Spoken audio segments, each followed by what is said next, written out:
You open your eyes in a concrete box that smells like regret and boiled cabbage.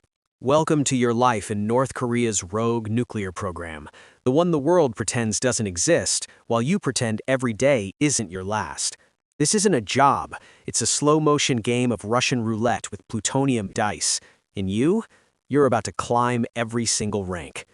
Feel the hunger in your gut, the fear in your spine, the tiny spark of dark pride when the Geiger counter clicks just a little louder. Ready? Let's live it. Rank 1, the recruit, human broom. 5:17 a.m.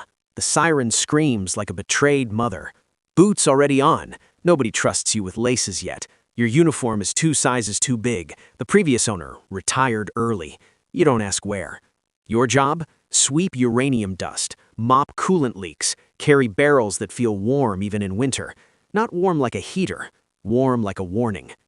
A senior tech accidentally spills a beaker. You clean it while he hums the Dear Leader anthem.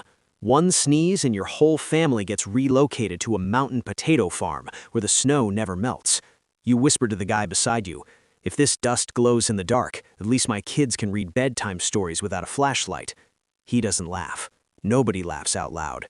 But you trade half your rice ration for a bent screwdriver and feel like a king. Promotion? Survive 6 months without glowing. You do. Barely. They pin a tin badge on your chest. It weighs nothing. It feels like everything. Rank 2, junior technician, the button pusher. Real gloves, a radiation badge that beeps like an angry alarm clock. Progress. 12 men in a dim control room, hollow cheeks, 1,000-yard stares. Your fingers control enrichment centrifuges. One wrong twist and the cascade destabilizes. The challenge isn't physics, it's paranoia. Every camera has 2 lenses, one for the state, one for the colleague who wants your job. Lunch is victory noodles, same gray broth, extra propaganda sprinkled on top like seasoning. You fix a leaking valve held together with chewing gum and collective willpower, while the supervisor screams about American imperialists. Your sanity lives on a smuggled USB stick, 4K drama episodes in a cooking show where food exists in impossible abundance. You watch it at 1 a.m. under a blanket, volume at 0, laughing silently until your ribs hurt. Your badge hits yellow. You report it. They give you extra cabbage and a warning about alarming colleagues. You get promoted by reporting a sleeping senior tech. He disappears. You move into his slightly bigger concrete box. Progress tastes like cabbage, but it's still progress. Rank 3, mid-level engineer, the dream killer. You design components now, blueprints that flatten cities if your math drifts 0.3%.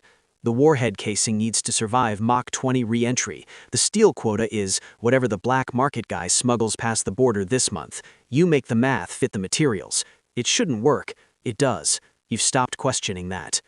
Your daughter sends drawings, stick figures, a bright sun, and in the corner, a mushroom cloud shaped like a flower, copied from somewhere she shouldn't have seen. You pin it above the radiation chart, right next to the yield targets. At 3 a.m., the power cuts mid-simulation. You deadpan into the darkness.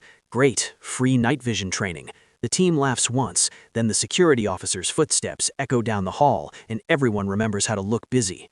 You get real meat once a month now, but the nightmares start. Warheads screaming toward coastlines you've only seen on maps. You wake up tasting metal. You tell yourself it's the plumbing. Rank 4, senior scientist, the god who sweats. White coat, real equations, numbers that end up in intelligence reports in languages you'll never read. The highest reward at your level isn't money or better housing. It's a television. Color, presented in a formal ceremony with applause. 3 colleagues received them last quarter and carried them home on their backs like lottery winners. You haven't won one yet. This motivates you more than it should. 2 colleagues vanish one Tuesday, chairs empty, names gone from the roster. You take the better chair without feeling anything, because feeling something is a luxury you can't afford. Your wife visits once under guard. She whispers your daughter performed the nuclear achievement song at school. You hold her hand under the table, feel her factory calluses, and think, she's been carrying everything while I've been building the end of the world. That night, you raise a hidden bottle of rice wine toward the camera, to the next rank or the next firing squad. You drain it. You go back to the equations. The numbers are cleaner than everything else. Rank 5, Section Chief, the man who signs. 30 people, 30 sets of mistakes that become your problem. A junior tech missequences an isotope separation. The room floods with Cherenkov radiation, that deep, impossible blue for 3 full seconds. 9 people stare at you. You look at the kid, 19, the color of chalk, and say, "Free x-rays for everyone. Next round's on me." The room exhales. Then the security chief walks in, and you demote the kid instead of reporting him. His mother sends you dried squid. You eat it alone at midnight, wondering when mercy became a transaction. Your daughter turns 10. You miss the birthday, mandatory readiness drill. Her letter arrives 8 days later, tear-smudged. You keep it in the same drawer as the launch codes. Rank 6 to rank 7, deputy director to director, the last man standing. Leather chairs, the generals, briefings that move satellites in Washington without anyone there knowing your name.